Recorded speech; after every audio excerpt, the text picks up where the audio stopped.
Un contrato que es muy inconveniente. Tiene dos graves problemas. Uno es que es absolutamente inconstitucional.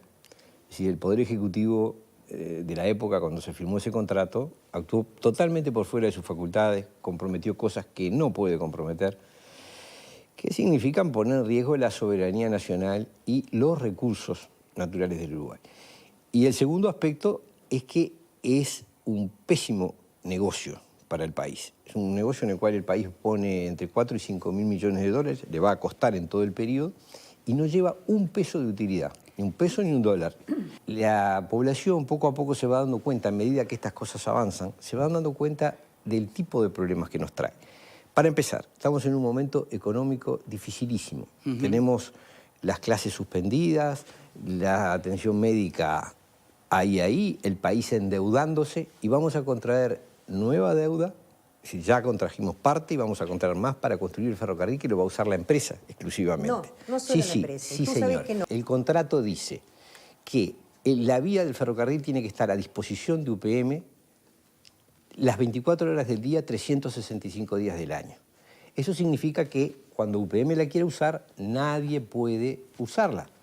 Entonces tú no puedes hacer contratos con otras empresas o con pasajeros cuando no sabes cuándo lo vas a poder usar. Es decir, ese contrato le habilita a UPM a impedir que Uruguay use la vía. Tú no firmarías un contrato por el cual yo pudiera impedirte usar tu casa. Aunque yo no fuera mala persona y te dejara vivir allí, no lo firmarías. Uruguay lo firmó. Cuando digo que esto es un desastre es porque cuando uno mira ese contrato, las cosas que se comprometieron ahí son inadmisibles. Inadmisibles. La reforma constitucional no se propone impedir la construcción de la planta. Es decir, la construcción de una fábrica o plantar lo que sea o producir lo que sea es libre en el Uruguay. Lo que se propone es eliminar las ventajas abusivas que se le concedieron a UPM. Lo que se plantea en la reforma es dejar sin efecto el contrato para evitar que UPM tenga ventajas como ese uso arbitrario del ferrocarril, como el uso gratuito durante 50 años del agua del Río Negro. Es decir, toda el agua, esa que nosotros abrimos la canilla y la pagamos, bueno, UPM toma un río entero y no lo paga. Ninguna empresa en el Uruguay tiene firmado que se le garantiza que va a tener el agua gratuita y en la cantidad que quiera dentro del mayor río del Uruguay. Eso lo tiene solo UPM. Es increíble, pero es así, es inconstitucional, está prohibido. Tú no podés regalarle un río ni una vía a una empresa. El contrato ese lo hace. Ese contrato es nulo, porque se violan normas jurídicas fundamentales. Bien. Claramente no está entre los objetivos del movimiento impedir materialmente o jurídicamente que una empresa se instale. Bien. Lo que sí está claramente definido es que no estamos de acuerdo con ese negocio como está encarado y con ese contrato tal como está firmado. Bien. A ver, si el gobierno anterior hubiese firmado un contrato que nos obligaba a pagarle a alguien la mitad de nuestro sueldo, a todos los uruguayos, ese contrato sería nulo. ¿Tá? Es decir, nadie me vendría a decir, no, pero tenemos que cumplir porque la imagen internacional del país.